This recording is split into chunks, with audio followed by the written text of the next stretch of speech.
Be a Better You Annual Challenge, Day 8. Sharon Horne-Ellstrom here, and today we are talking about your core values. We're going to identify our core values, we're going to take a little gander at them, and then we're going to figure out, and maybe not prioritize, but look at them and say, okay, what are my top, I always like to say 3, but I think let's go top 10 because it's in any area or aspect of your life. What is most important to you? And that's the question we want to ask ourselves. First and foremost is, what matters to me? What matters to me most? What is my line in the sand? What do I stand for? What do I stand against? And what is critical and essential for me to have in my life? I already brainstormed 11, 12, 13, 14, 15, 16. I've already got 20 or so on my brainstormed list. The first thing I like to do, if you've never done a core values exercise before or identified your core values, I like to go online, Google it, because when we Google it, we get millions of results, which is way too many. So we just look at the first few like everybody else does. And we say, okay, here's other people's examples or how to identify core values. You just ask yourself, what's important to me? And then you write that down. So for me, for example, I asked myself, what's important to me?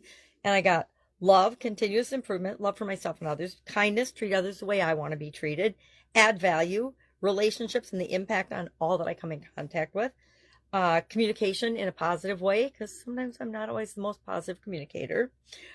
Thinking for myself is really core and central to me. I know that, like everybody else on the planet, I'm influenced by what I read, what I see, what I listen to, what I watch, who I talk to, who I interact with, who I pay attention to.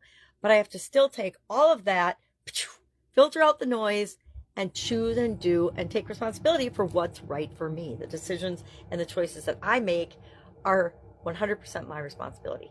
Do we always make the right decisions and choices? I wish. Certainly don't. But I wish that I did. Of course we wish that we did. But that's another core value of mine, is learning from my mistakes, lessons learned. I want to be an example, not a warning. I think I've said that for several decades. I want to make the world a better place. And I know that a lot of people say that, but I want the world to be better because I was here for a short amount of time. I don't want it to be worse. And not everybody believes that. Not everybody, that's not important to, actually, probably a lot of people on the planet, that's not important to at all.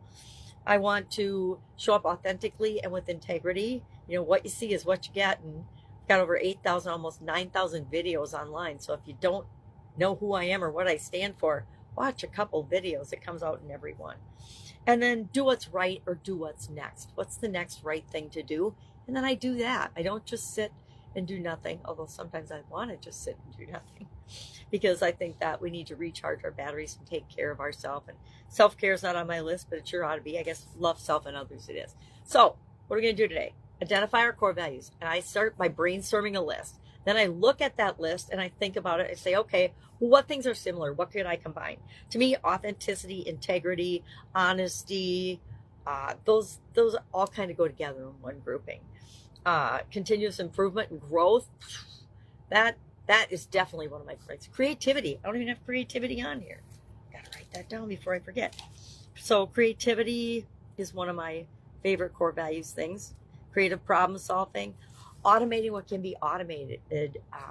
Automation is a real, or making things a habit is imperative to me, because we need to take some of the things that we want to do that move us toward our goals and objectives and make them automatic, so we don't have to consciously think about them.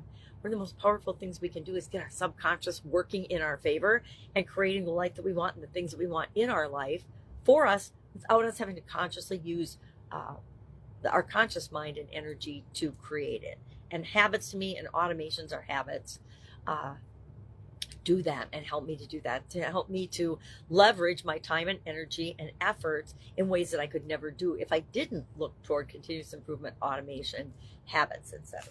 So we're going to brainstorm a list today. We're going to pick maybe the top 10 or top 10 categories, because that's more than enough. And then just share what you learned from doing this exercise, or share, like if I look at this list, my core values have been the same for probably the vast majority of my life. Why? Because our core values are central to who we are, our identity, our being, our soul, whatever you want to call it. Any questions? If you need help with this, I've literally done this exercise hundreds and hundreds and hundreds of times for myself and with other people. So if you need help, or you're struggling, you're like, I don't even know where to start thinking about my core values, always ask yourself, what do you want? When you don't know where to start, say, well, what do I want? And once you know what you want and look at where you are, all of a sudden you know exactly what the next right thing to do is. All right, have an awesome day. And I will, of course, be with you tomorrow to help us all become a better version of ourselves this year. Have a great day.